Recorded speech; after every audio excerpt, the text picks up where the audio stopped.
des tombeaux émergent d'un paysage désertique. Sur la première. Les Nabatéens voulaient disposer d'une base à la pointe sud de leur territoire. Baptisée aujourd'hui Madain Sali, elle est aussi connue sous son nom de l'époque, Egra.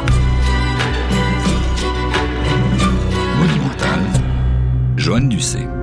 Avec aujourd'hui Marc Frochot, Stéphanie Coudray et Jean-Baptiste Roumance, nous partons pour l'Arabie Saoudite, sur le site nabatéen d'Egra, un joyau du Proche-Orient antique qui est souvent présenté comme la petite sœur de Petra, en raison des tombeaux spectaculaires qui sont creusés dans la roche. Alors pour en parler, nous avons la chance d'accueillir celle que la presse surnomme l'aventurière de la cité perdue.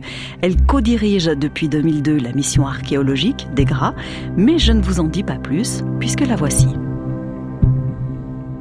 Bonjour, je m'appelle Leïla Némé et je suis directrice de recherche au CNRS à Paris, où je m'occupe de domaines liés à l'archéologie et à l'épigraphie, c'est-à-dire l'étude des gravures écrites anciennes sur principalement des rochers ou des pierres.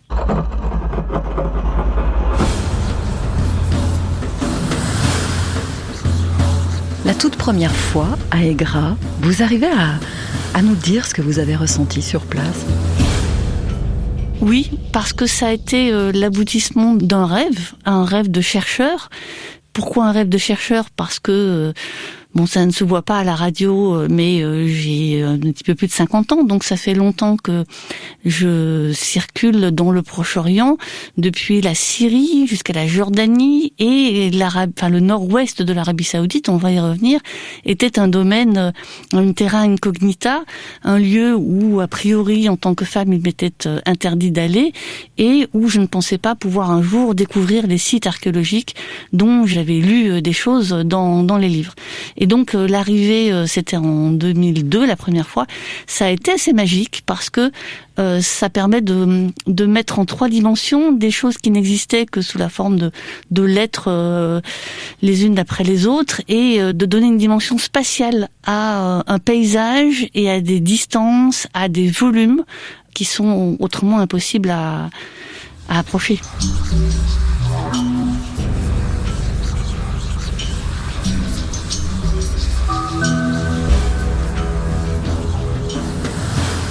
Où se trouve exactement Egra ?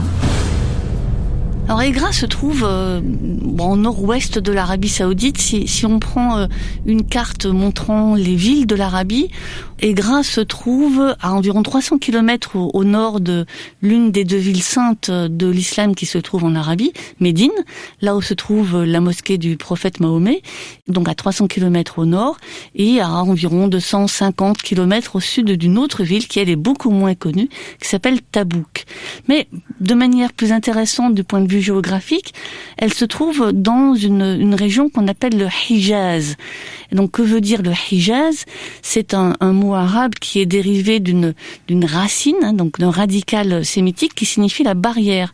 Alors pourquoi ? Parce que ce Hijaz est une montagne qui fait barrière entre la côte de la mer Rouge et l'intérieur du plateau continental arabique.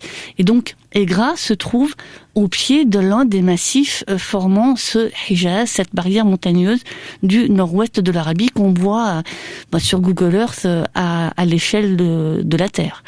Donc ça se trouve dans cette région-là qui se trouve avoir fait partie d'un royaume ancien dont je suppose qu'on va dire quelques mots très vite. Dans ces massifs rocheux, des hommes de l'Antiquité ont laissé cette empreinte vertigineuse. Il s'agit d'un tombeau. Cette architecture est la signature d'un peuple de légende, les Nabatéens. Ce riche peuple de caravaniers, contemporain des Grecs, a régné en Arabie entre le IIIe siècle avant et le IIe siècle de notre ère. De tels tombeaux, Egra en compte une centaine. Mais de cette nécropole, perdue au milieu du désert, on savait peu de choses. Jusqu'à ce qu'en 2008, le site soit classé par l'UNESCO et que le gouvernement saoudien lance pour la première fois des fouilles d'envergure. Extrait du documentaire Egra sur les traces des Nabatéens. Ce site, on n'arrête pas de le dire depuis le début de l'émission, c'est Egra, mais il porte un autre nom. Alors il en porte même, je dirais, je vais pas dire de bêtises, mais il en porte au moins un, qui est celui de Madain Saleh. Vous me pardonnerez si je prononce d'abord avec l'accent, avec un vrai nom, justement en arabe et sans accent plutôt. Madain Saleh en francisé. C'est un nom qui a été en fait donné au site, mais seulement à partir du XVIIe siècle et qui apparaît dans des sources ottomanes et donc turques, et qui veut dire tout simplement les villes de, et c'est suivi d'un complément du nom, c'est-à-dire les villes de Salé. Alors, qu'est-ce que c'est que ces villes de Salé ? Salé est un nom propre, c'est le nom d'un prophète qui, bien avant l'islam, à une époque que l'on fait remonter parfois au 3e millénaire avant Jésus-Christ, aurait eu un rôle dans cette région. Et donc, cette idée de plusieurs villes, Mézaïn, renvoie peut-être à une idée de plusieurs agglomérations qui se seraient développées dans cette région. Alors, ce qui est amusant, c'est que le nom de Egra, c'est en fait un nom qui est dérivé du grec, mais ce qui est rigolo, c'est que ce nom, on le trouve quasiment sous la même forme dans les inscriptions nabatéennes. On le trouve sous la forme Hijra. Donc Hijra, vous voyez bien que les Grecs, quand ils ont voulu transcrire ce nom, ils ont pris le H, qui est imprononçable, et on en fait un H aspiré en grec, d'où le Egra. Et fait encore plus intéressant, c'est que cet araméen nabatéen, qui est donc Hijra, a donné un équivalent arabe qui est absolument identique, qui est le nom que porte le petit village qui est à côté du site antique, qui lui s'appelle El Hijr. Alors, que veut dire El Hijr ? Ça veut dire le Hijr, puisque le al en arabe est l'article défini. Donc, El Hijr veut dire le Hijr, comme on dit Al-Bayt, la maison, ou que sais-je d'autre, et c'est l'exact équivalent du nabatéen Hijra, puisque le A final de l'araméen est l'exact équivalent, c'est-à-dire l'article défini de l'article arabe. Donc, Egra grec, c'est Hijra nabatéen, c'est Al-Hijr en arabe, et c'est Madain Saleh dans les sources turques, et jusqu'à une époque très récente pour désigner le site archéologique qui nous occupe. Dans l'étrange massif de calcaire et de grès que l'érosion a modelé de ces figures inquiétantes en plein cœur du désert jordanien, entre mer morte et mer rouge dans ce monde minéral et sans vie, dans l'immensité pétrifiée des Djebel, s'élève le labyrinthe de Petra. Egra est aussi surnommée la Petra d'Arabie. Oui, alors un point tel que Petra et Hijra ont été confondus à une époque. Tout simplement parce que Petra en grec ça veut dire quoi ? Donc Petra, vous savez, c'est la capitale du royaume des Nabatéens qui se trouve en Jordanie, qui est sans doute le site emblématique de la Jordanie, avec ses tombeaux rupestres, et puis qui a été immortalisé par Indiana Jones dans je crois que c'est la dernière croisade. Vous voulez voir ces trésors comme je veux les voir. Indiana, nous ne faisons que passer à travers l'histoire. Ceci est l'histoire. Et donc, Petra signifie la pierre. Et Hajar, en arabe, veut dire la pierre. Et donc, quand vous avez deux sites qui portent des noms qui, tous les deux, signifient la pierre, eh bien, ça conduit à des confusions. Et dans des traductions anciennes à partir de sources arabes, des traducteurs ont traduit Hajar, donc Hajar qui était le site d'Arabie, par Petra, et non pas par Saxum, puisque Saxum veut dire aussi rocher, en latin. Parce que les traductions se faisaient d'abord depuis l'arabe vers le latin et ensuite vers la langue vernaculaire. Mais donc, traduire Hajar, qui veut dire pierre, par Petra, a instauré une confusion qui a perduré parfois jusqu'au XIXe siècle. Et si Egra est dite la Petra d'Arabie, eh bien, c'est parce que les paysages, ils sont comparables, j'allais pas dire semblables ni similaires, ils sont comparables parce que c'est du grès, donc un grès qui est entre le jaune, l'ocre, le rouge, des couleurs assez belles.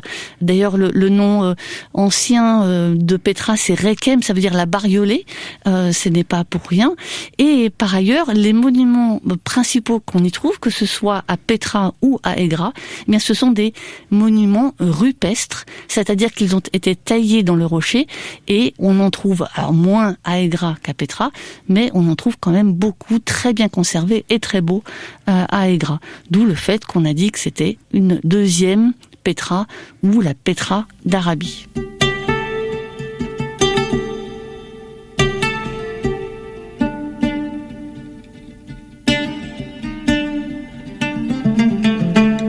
Monumental sur la première.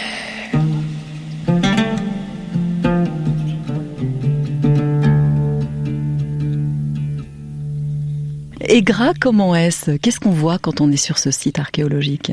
Ce qui frappe quand on arrive sur le site de Egra, c'est l'espace, c'est la grandeur, c'est l'envergure.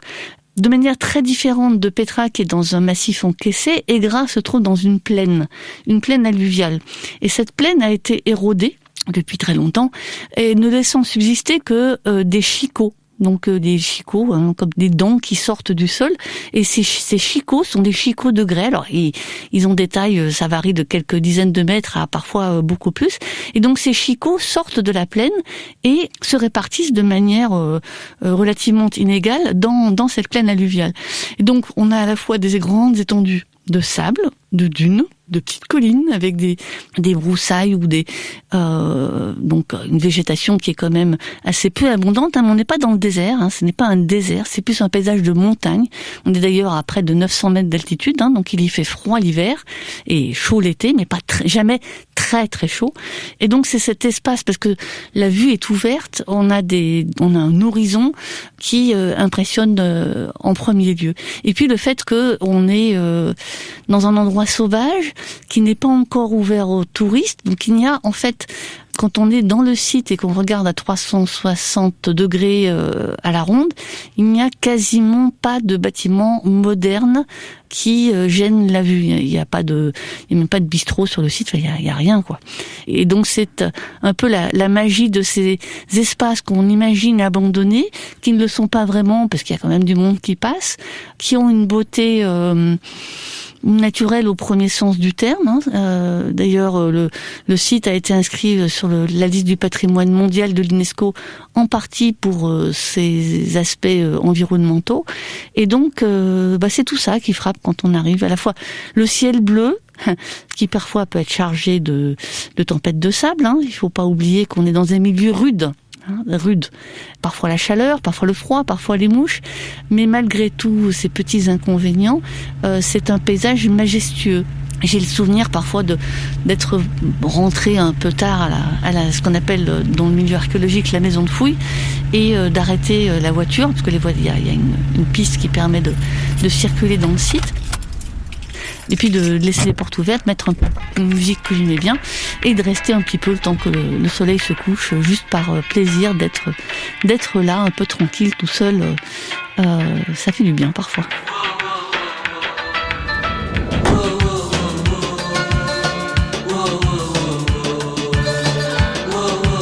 Torbjörn Riesager.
C'est Monumental sur la première. Aujourd'hui, Aigra.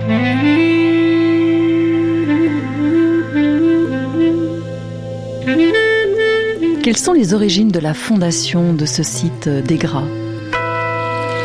Alors, personnellement, je n'aime pas trop le mot fondation, parce que ça voudrait dire qu'il y a eu à un moment donné une volonté venue de l'extérieur, d'une royauté nabatéenne qui aurait dit voilà, il faut s'installer là. Leïla Némé, directrice de recherche au CNRS.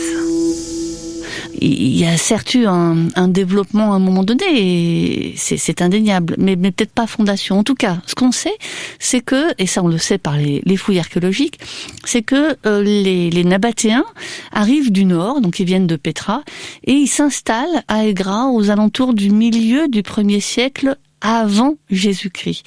Et ils s'y installent pour un temps relativement court finalement, puisque si on considère qu'ils arrivent vers 50 avant Jésus-Christ, eh bien ils en sont chassés au début du 2e siècle par ces chers Romains, et la présence nabatéenne à Aigra ne dure pas vraiment plus que 150 ans.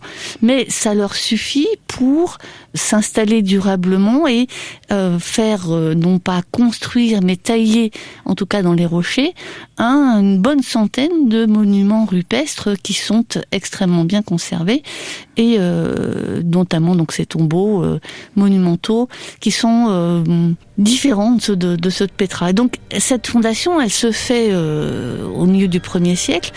Et contrairement à Pétra, on installe un rempart. Les Nabatéens font un rempart, et un rempart qui mesure environ 3 km de long et qui enserre une ville qui devait faire à peu près une 50aine d'hectares.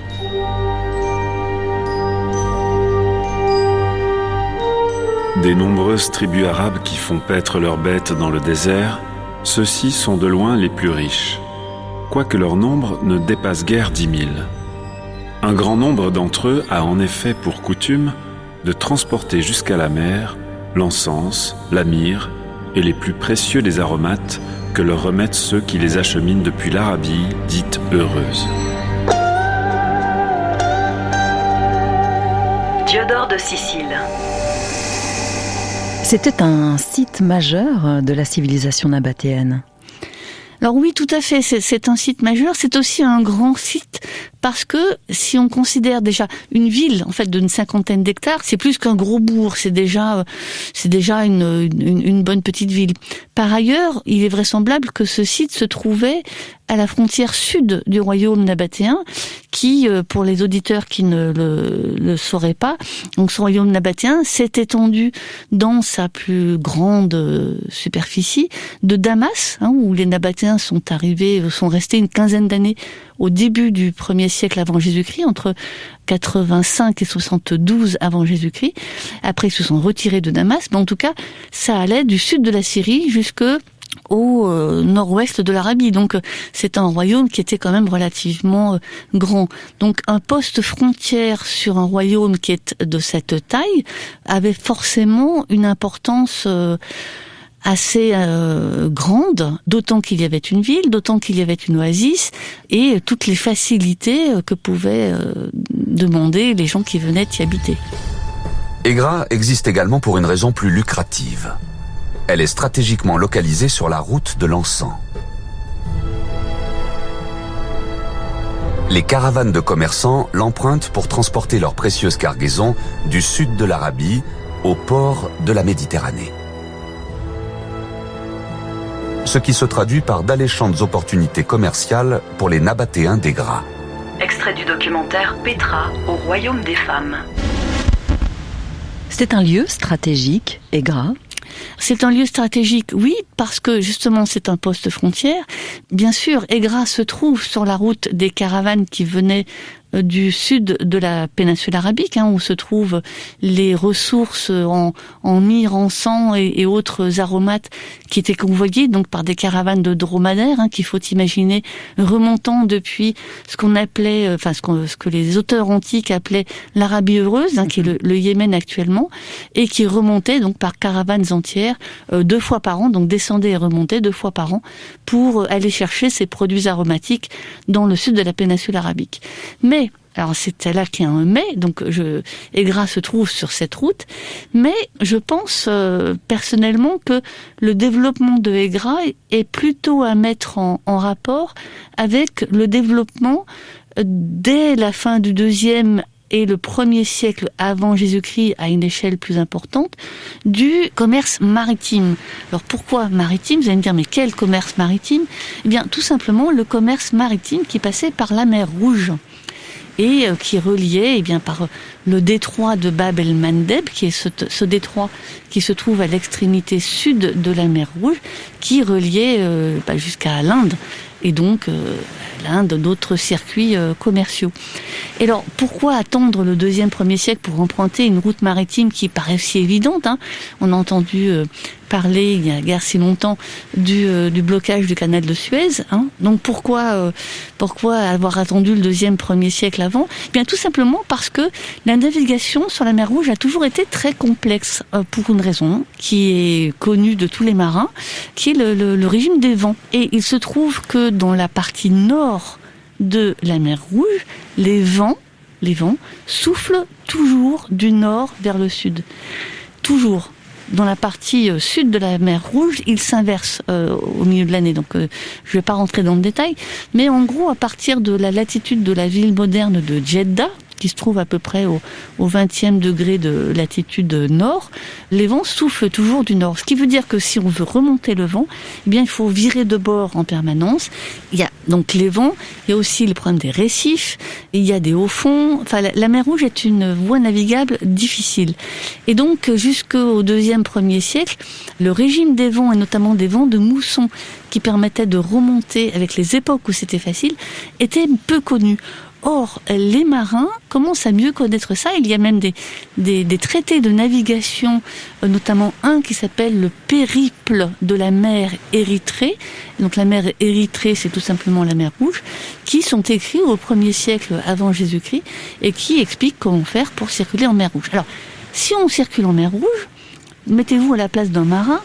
Vous allez remonter la mer Rouge au moment où les vents de mousson permettent d'arriver jusqu'au 20e degré de latitude nord. Et puis à l'arrivée là, vous voyez que les vents, plus vous montez vers le nord, plus les vents ils viennent du nord.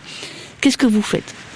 A priori, vous essayez de trouver un endroit stratégique, justement. Et là, je vais, en tant que communicant, je vais retomber sur mes pieds, si j'ose dire. Essayez de trouver un point d'arrêt, donc un lieu de rupture des charges, où je vais pouvoir déposer mes marchandises en allant le plus loin possible par la mer parce que c'est plus facile, mais en continuant là où ça devient difficile, le trajet par la route. Donc c'est l'hypothèse que je privilégie depuis 2-3 ans, à savoir que Aigra, en fait, est le lieu le plus proche d'un point de débarquement des marchandises qui était sur la mer Rouge, d'autant que j'ai eu la chance, et ça c'est une chance un peu d'aventurière, puisque c'était pas des conditions toujours très faciles, de remonter, et cette fois j'allais dire à pied, mais j'aurais bien aimé, mais non, c'était en voiture, en gros 4x4, la piste caravanière antique qui partait de Aigra et qui remontait vers Petra. Et j'ai retrouvé j'étais pas toute seule, 800 inscriptions nabatéennes avec le nom des personnes qui empruntaient cette route et qui laissaient chaque fois une signature gravée dans le rocher. Donc, on retrouvait, par exemple, un Taïmou, fils de Saad Allahi, à un endroit, et puis ce même personnage signait avec la même écriture, donc c'est évidemment la même personne qui avait écrit, et bien 30 km plus loin, et bien la pause suivante, il s'était arrêté, il avait gravé son nom. Et il y a même des inscriptions qui disent que soit commémoré tout homme et tout dromadaire, c'est-à-dire que on demande que les dromadaires et les personnes qui passaient par cette piste caravanière soient commémorés en bien et qu'ils arrivent à bon port à Petra ou à Aigra, qui sont également mentionnés dans ces inscriptions. Donc, un long détour pour dire oui, emplacement stratégique, parce que poste frontière, parce que emplacement sur la voie caravanière transarabique terrestre entre l'Arabie du Sud et la Jordanie et puis de là la Méditerranée et donc tous les marchés de l'Antiquité qui s'ouvraient par la voie de la Méditerranée, mais aussi déboucher sans doute de cette voie maritime qui se développe beaucoup à partir du 1er siècle et vers 20 avant Jésus-Christ, on sait que des tas de bateaux venaient emprunter cette voie. Donc stratégique à plusieurs égards, oui. Sur la première, monumentale. Les Nabatéens adorent le soleil. Les caravanes comptaient tant d'hommes et de chameaux qu'elles ressemblent à une véritable armée. Strabon. Un site stratégique, est-ce que c'est ça qui va faire que les Romains vont passer par là ? Alors les Romains, je ne sais pas si c'est ça qui fait qu'ils vont passer par là, parce que les Romains, ils s'installent dans des endroits où, je vais dire ça de manière un petit peu méchante, là où ils peuvent faire de l'argent. Là où ils ne peuvent pas prélever d'impôts, là où c'est trop compliqué de s'installer, ils n'ont pas forcément très envie. Il se trouve que, pour diverses raisons, une partie nous échappe d'ailleurs, les Romains, au moment d'une succession royale du roi nabatéen, au moment du décès d'un des rois, décident d'annexer le royaume nabatéen. Ils annexent le royaume dans sa totalité. C'est-à-dire que au lieu de prendre une partie de la surface de ce royaume, ils l'annexent dans sa totalité pour en faire, comme ils ont fait de tout temps, une province. Et cette nouvelle province s'appelle la province romaine d'Arabie. Ça se fait en 106 après Jésus-Christ, sous le règne de l'empereur Trajan. Et il y a même quelques années après, des monnaies qui sont frappées pour commémorer cet événement de l'annexion du royaume nabatéen. D'ailleurs, ce qui est amusant, c'est que sur ces monnaies, les Romains ne disent pas Arabia capta, c'est-à-dire Arabie acquise en gros par la force, mais Arabie adquisita, c'est-à-dire Arabie acquise, ce qui pourrait renvoyer à l'idée d'une annexion par des voies relativement pacifiques, même s'il y a certainement eu localement des heurts avec les troupes romaines. Donc les Romains vont jusqu'à Aigras et ils y installent un fort qui est du coup le fort le plus méridional de la péninsule arabique. Donc ils s'installent là et ils font leur fort, ils font leurs petites affaires.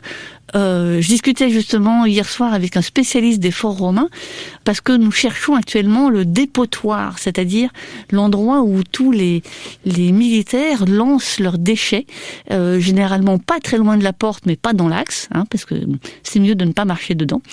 Et on pense l'avoir trouvé en ayant fait des analyses chimiques des sols, ce qui serait assez génial parce que on pourrait avoir tout ce que les gens jettent, et nous on jette des tas de cochonneries, mais eux aussi sans doute, mais ils jettent aussi des papyri, donc du papyrus écrit ou des ostracas. Alors qu'est-ce que c'est qu'un ostraca? Un ostracone, pardon, c'est un petit tesson de céramique inscrit, qu'il faut bien savoir pour le papyrus coûtait cher, et quand on voulait inscrire des listes de courses, des choses à faire acheter par le troufion de base qui allait devoir parcourir 150 km pour aller se ravitailler, on utilisait des pots de poterie cassée et on écrivait dessus à l'encre.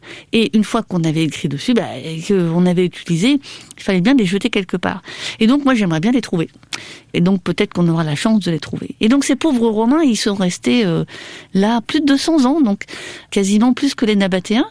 Et les analyses qui ont été faites des ossements, alors ce ne sont pas des ossements humains, ce sont des ossements d'animaux qui ont été consommés dans le fort romain. Ces ossements animaux, ils ont été étudiés par une archéozoologue suisse du Muséum d'histoire naturelle de Genève, qui est Jacqueline Studer, et elle s'est aperçue, Jacqueline, que ces pauvres Romains dans ce fort, ils mangeaient beaucoup de dromadaires. Ils en mangeaient plus qu'en ville. Et pour avoir goûté moi-même la viande de dromadaire, j'avoue que ce n'est pas ma préférée. Et ça n'était pas la préférée des soldats non plus. Et on le sait notamment parce que sur d'autres forts qui, eux, se trouvent de l'autre côté de la mer Rouge, Alors, je vous fais réviser votre géographie en même temps. La mer Rouge, de l'autre côté de l'Arabie, c'est quoi? C'est l'Égypte. Donc, dans ce qu'on appelle le désert oriental égyptien, c'est-à-dire la zone de désert qui s'étend entre le Nil et la mer Rouge, eh bien, dans l'ordre décroissant, les soldats, ils mangeaient d'abord du porc, quand ils pouvaient, sinon des caprins, c'est-à-dire de la chèvre, et puis vraiment en dernier lieu, quand il n'y avait plus rien, c'était du dromadaire. Et donc les pauvres légionnaires ou auxiliaires de l'armée romaine qui étaient à Agra mangeaient, eux, beaucoup plus de dromadaire que les autres, et on n'a pas retrouvé de cochon, d'ailleurs. On n'a pas fait exprès, mais il n'y avait pas de porc, je crois, dans les restes animaux du fort romain.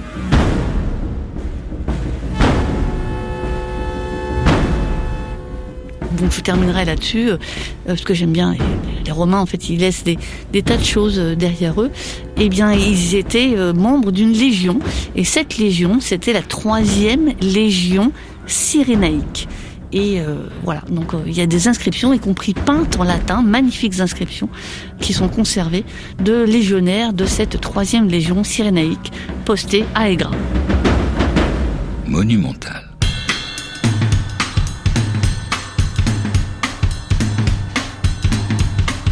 Anan sur la première.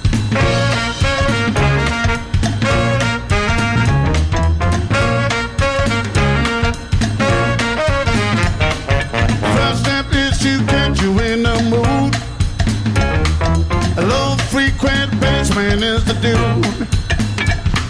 Second step will hit you with the beat. I mean it's good to lift you from your seat.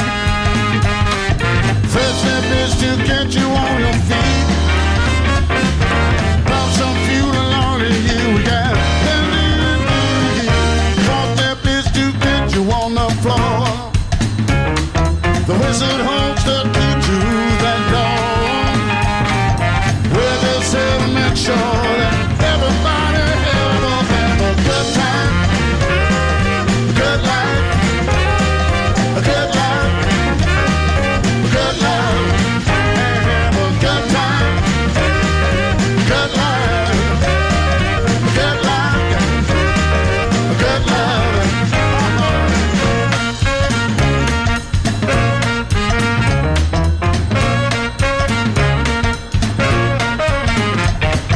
Five steps and we're getting oh so near. The trumpets are beginning to appear.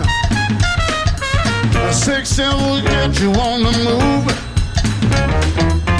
What wins on God will lead you through. 7 steps to heaven he will sing. The preacher he is ready now, ready to begin. A good time, a good life, a good life, a good love. Have a good time, a good life. Have a good life, good life.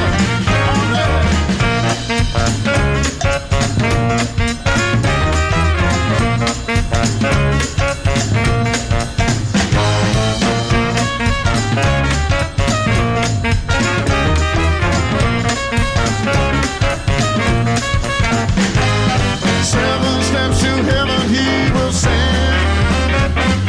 The preacher is ready now, he's ready to begin.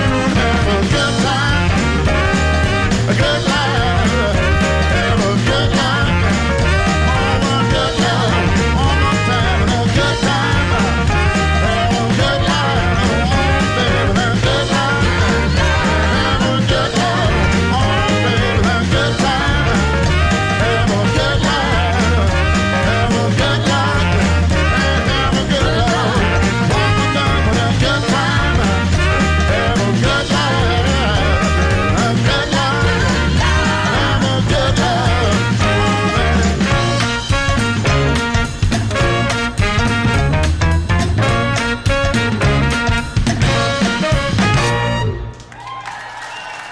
Monumental, aujourd'hui, Agra. C'est la 2e ville du royaume, située à 500 km au sud de Petra. Son emplacement n'est pas dû au hasard. Aigra est généreusement approvisionné en eau. Cette oasis luxuriante ne compte pas moins de 130 puits. Quand le site d'Aigra va-t-il être redécouvert ? Alors redécouvert, il est redécouvert pourquoi ? Il est redécouvert parce que nous le redécouvrons. C'est un peu un occidentalocentrisme que vous me faites là. Leïla Némé, archéologue, épigraphiste. Tout le monde habite à un moment donné sur les sites et on ne parle de redécouverte que parce de notre point de vue. Oui. Alors, je finirai juste là-dessus parce qu'en fait, les sites sont mentionnés dans les sources antiques. Mais il y a un moment où il y a des voyageurs, des explorateurs, qui, au 18e, 19e, surtout 19e, explorent ces régions et font le rapprochement entre les toponymes, donc les noms de lieux qui sont mentionnés dans les sources antiques, et les sites qu'ils visitent. Et donc, par ce rapprochement, ils disent, voilà, je suis sur tel site, ça doit être ça. Et c'est donc là qu'on parle de redécouverte. En tout cas, les voyageurs y viennent de façon importante à partir de 1850. Et il y a notamment un voyageur anglais qui s'appelle Charles Doughty qui contribue beaucoup à la redécouverte du site. Il publie un ouvrage qui s'appelle Travels in Arabia Deserta, qui a été traduit en français en 2002 par Jacques Reverdy, qui reproduit un certain nombre de dessins de Doughty, qui, dès cette époque, a relevé des inscriptions. Il faut savoir que l'écriture nabatéenne et donc tous les écrits des Nabatéens, toutes ces inscriptions qu'ils ont laissées derrière eux, a été déchiffrée depuis le 19e siècle par un Allemand, je crois, Edward Baer. C'est alphabétique, donc c'est relativement facile. Et donc, dès Doughty et d'autres, on a pu comprendre ce que voulaient dire les inscriptions laissées par les Nabatéens. Donc, la redécouverte, je dirais que c'est à partir du moment où ces grands voyageurs du 19e décrivent le site de manière relativement détaillée, et puis ça se développe avec d'autres grands découvreurs qui, eux, sont français. Ce sont des pères dominicains d'une école qui est bien connue, qui est l'école biblique et archéologique française de Jérusalem. Ils s'appellent Antonin Géossène et Raphaël Savignac, et eux ils travaillent entre 1907 et 1910 en 2 ou 3 voyages dans cette région, et ils publient 3 ou 4 gros volumes qui s'appellent Mission archéologique en Arabie, qui ont été réédités par l'Institut français d'archéologie orientale il y a une dizaine d'années, ou un peu plus, pardon. Le temps passe toujours trop vite, et qui sont donc accessibles assez facilement à l'achat. Et là, il y a beaucoup de choses. Et puis, bien sûr, et après, l'archéologie moderne, mais c'était pas l'objet de la question.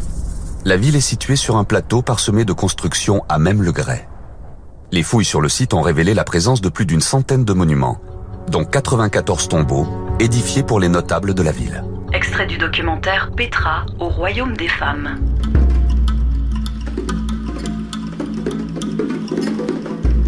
Il y a 3 ensembles de vestiges à Aigra. On trouve une zone résidentielle, il y a des monuments religieux et surtout les tombes.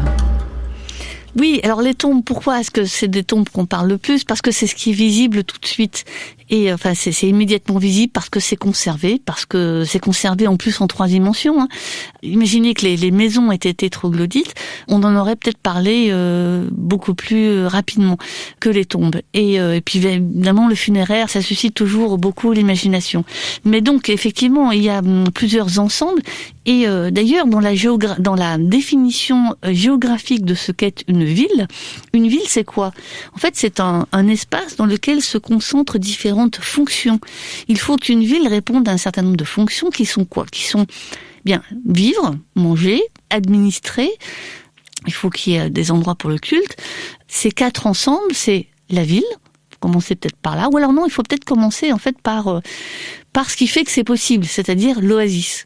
Parce qu'il ne faut pas oublier que, comme je l'ai dit tout à l'heure, même si c'est un endroit qui est relativement aride, il pleut de l'ordre de 50 mm d'eau par an, c'est un endroit qui reçoit de l'eau parce qu'il est au pied des montagnes et que les montagnes jouent le rôle de bassin de collecte et alimentent par ruissellement une nappe phréatique qui était, jusqu'au 19e siècle, même début 20e, à moins de 10 mètres sous la surface.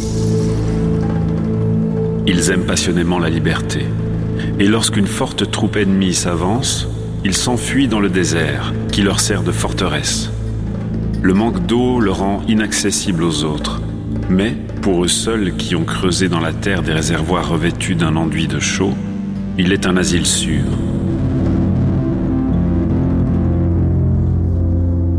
Diodore de Sicile.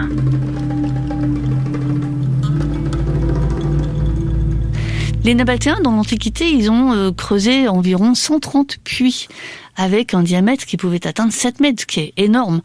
Vous imaginez la quantité d'eau qu'on pouvait récolter dans 130 puits creusés en partie dans le rocher, donc, et qui permettaient d'arroser un système agricole fondé sur le régime qu'on appelle oasien, qui est un régime qui est à 3 étages. Alors pourquoi 3 étages ?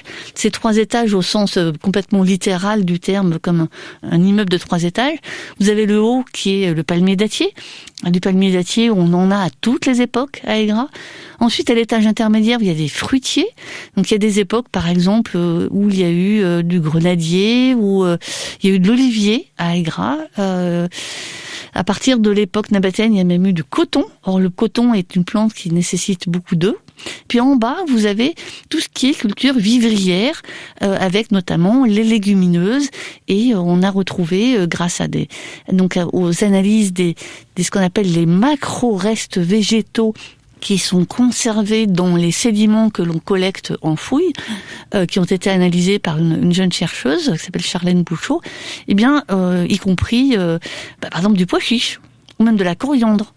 Donc elle a identifié en fait par les restes qui sont conservés dans les sédiments tout un tas d'espèces qui permettent de restituer le panel végétal des plantes cultivées localement et importées. Donc une oasis, donc une ville.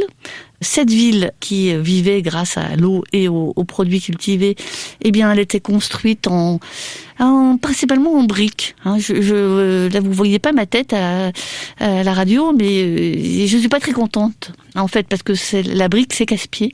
La brique, ça fond. C'est la brique crue. La brique crue. Si encore elle était cuite, mais non, elle est crue. C'est pas comme les carottes. Les carottes cuites, c'est moins bien que les carottes crues, en fait, pour un archéologue, parce que les carottes crues, c'est dur, les carottes cuites, c'est mou. Pour les briques, c'est l'inverse. Les briques cuites, ça résiste à l'eau, ça résiste à tout, ça ne fond pas, ça ne se dissout pas, alors que les briques crues, ça fond, ça se dissout, ça se disperse. Et c'est absolument horrible à fouiller. Pourquoi ? Parce que rien ne distingue un monceau d'argile qui a fondu de l'argile qui est autour. Et donc, trouver les murs, c'est pas toujours facile. Et il y a dû y avoir une formation accélérée d'un certain nombre d'archéologues parce que on est passé un peu à travers les murs parfois. Alors heureusement, on ne passe pas complètement à travers, c'est-à-dire que à la limite, on va grignoter un petit peu une partie de la brique, mais on va finir par trouver ce mur et trouver les briques, les joints correspondants, parce que les joints sont plus mous. Bref, cette ville est essentiellement en briques crues et elle n'a pas un plan qu'on appelle, ces plans qui nous sont très familiers dans les villes gréco-romaines, qui est ce qu'on appelle ce plan hippodaméen, c'est-à-dire de rues qui se croisent à angle droit et qui dessinent des quartiers ou des districts qui pourraient recevoir des numéros très facilement, séparant donc ces rues horizontales, est-ouest et nord-sud, parallèles les unes aux autres. Au contraire, c'est en fait un entrelac de petites rues qui sont pas forcément droites, et il faut bien voir là une marque de ce que on va appeler un urbanisme plus oriental, où il est important de se protéger des éléments, notamment du soleil, et où plus les rues sont étroites, plus on peut les couvrir, par exemple avec des branches de palmier, et plus on peut se protéger des éléments, sans compter qu'on peut aussi circuler parfois par les terrasses.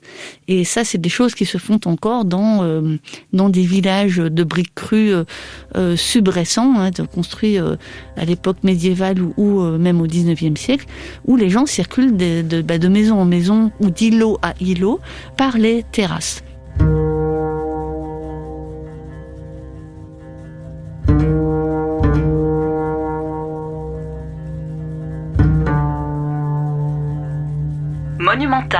Aigra, avec Laïla Némé, archéologue, épigraphiste. Enfin, un lieu pour les cultes, j'anticipe un petit peu sur les questions.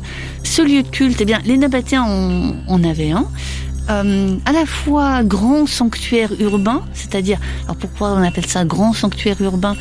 Parce que c'est un temple qui en plus a été aménagé au-dessus d'une butte. J'ai parlé tout à l'heure des chicots gréseux, donc on pourrait aussi dire que ce sont des buttes de grès.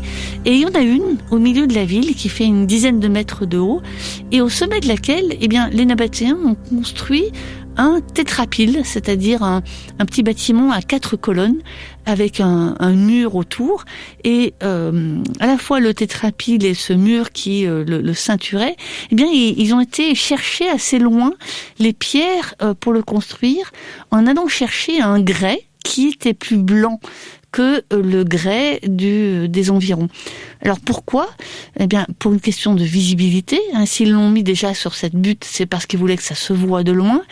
Et un grès plus blanc qu'ils ont été chercher à plusieurs centaines de mètres de là, visait à donner une visibilité à ce monument du plus loin possible. Alors il y avait ça d'une part, donc ce grand sanctuaire urbain. Il y avait aussi, comme à Petra, des petits sanctuaires sans doute plus familiaux. Et puis il y avait une chose que les Nabatéens aimaient beaucoup.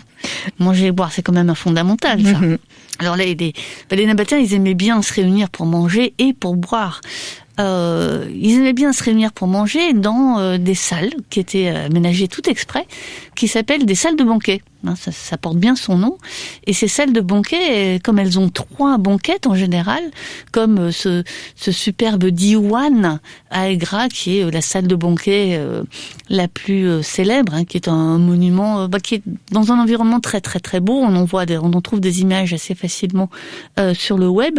Donc cette salle de banquet, le diwan, eh bien elle a 3 banquettes, et donc on l'appelait, ce type d'installation, des triclinia.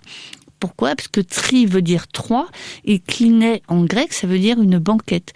Et donc on sait par un auteur ancien, qui est Strabon, qui est un géographe du 1er siècle, du tournant de l'ère et début 1er siècle après Jésus-Christ, que les Nabatéens s'y réunissaient par groupe de 13 personnes, et qu'ils étaient distraits, qu'on les amusait, qu'on les distrayait par des musiciens. Il y avait 2 musiciens dont on a des représentations sur des petites figurines en terre cuite. Alors, et on voit sur ces petites figurines, il y en a un qui joue de la lyre, de la double flûte. Et donc, ces Nabatéens, ils étaient à moitié couchés, sur des coussins, de manière très confortable, sur les banquettes de ces salles de banquet.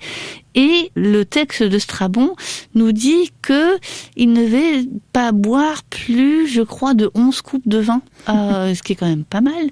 Alors à Aigra, on n'a pas retrouvé de pressoir à raisin. Je pense qu'on est un petit peu trop au sud pour la vigne, même si on a trouvé des graines de raisin, mais qui devaient être importées. En revanche, à Petra, où il y a 120 salles de banquet, à Aigra, on en a une dizaine. Eh bien, il y a dans la périphérie de Petra plusieurs dizaines de pressoirs à raisin. Et il faut imaginer qu'on fabriquait le vin localement. Et donc, les Nabatéens se réunissaient dans ces réunions. Alors, on appelle ces repas pris en commun, en grec, un symposium, et en nabatéen, il porte un nom qui se dit marzoha.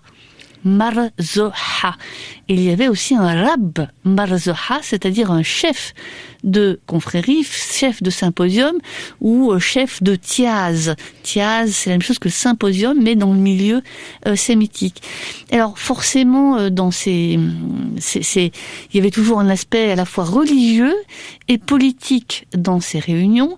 Religieux parce que on y honorait sans doute un dieu nabatéen, parmi les dieux nabatéens, et on y parlait aussi des affaires tribales, sans doute que des hommes. Et j'ai retrouvé pas mal de signatures des membres de ces tiaz, confréries, qui se réunissaient dans les salles de banquet nabatéennes.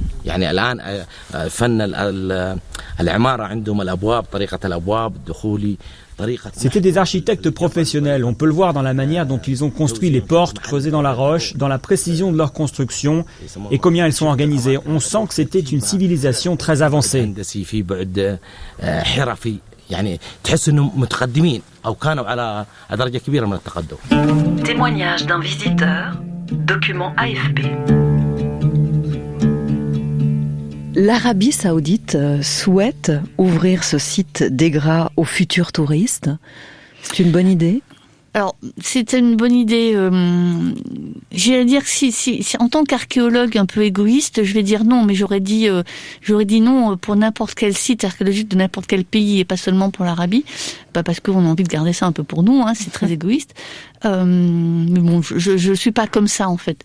Donc oui, c'est une bonne idée de l'ouvrir aux touristes parce que c'est un site qui est beau, qui a un côté fascinant, dans lequel il y a beaucoup d'histoires à raconter. J'espère que certaines des histoires que je vous ai racontées, j'en ai plein d'autres, hein, mais bon, faudra que je revienne une deuxième fois, mais c'est vrai, il y a encore plein de choses à dire, notamment sur les tombeaux et sur la manière dont les Nabatéens mettaient leurs défunts à l'intérieur. Hein. Donc vous verrez si l'audimat est suffisant pour me réinviter une deuxième fois. Oui, c'est une bonne idée. Simplement, voilà, il faut que ça se passe dans les règles de l'art. Je disais, c'est une volonté affichée des autorités saoudiennes de le faire de manière raisonnable, donc en préservant l'environnement, en préservant les monuments. C'est en cours de réflexion, il y a beaucoup de gens qui y travaillent. Moi, je suis régulièrement consultée pour savoir ce qu'il y aurait à faire et la meilleure manière de le faire. Donc, de mon côté, j'accompagne ça du mieux que je peux. Laïla Némé, alors vous reviendrez nous parler ça dépend de vous. Hein. d'Egra, encore une fois, ici sur la première à la RTS, dans cette émission monumentale. En tout cas, merci pour ce voyage à Egra. Je vous souhaite une très belle journée. Merci. Si fragile sur un fil, Gaëtan Roussel. Vivre seul ou vivre son idylle, de profil, de face sur un fil.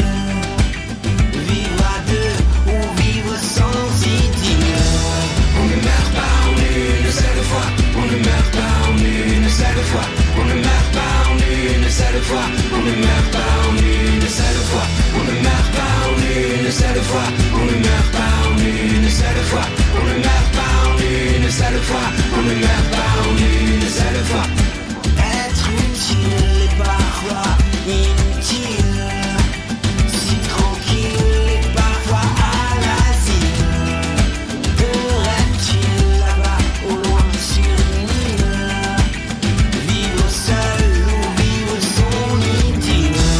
On ne meurt pas en une seule fois, on ne meurt pas en une seule fois, on ne meurt pas en une seule fois, on ne meurt pas.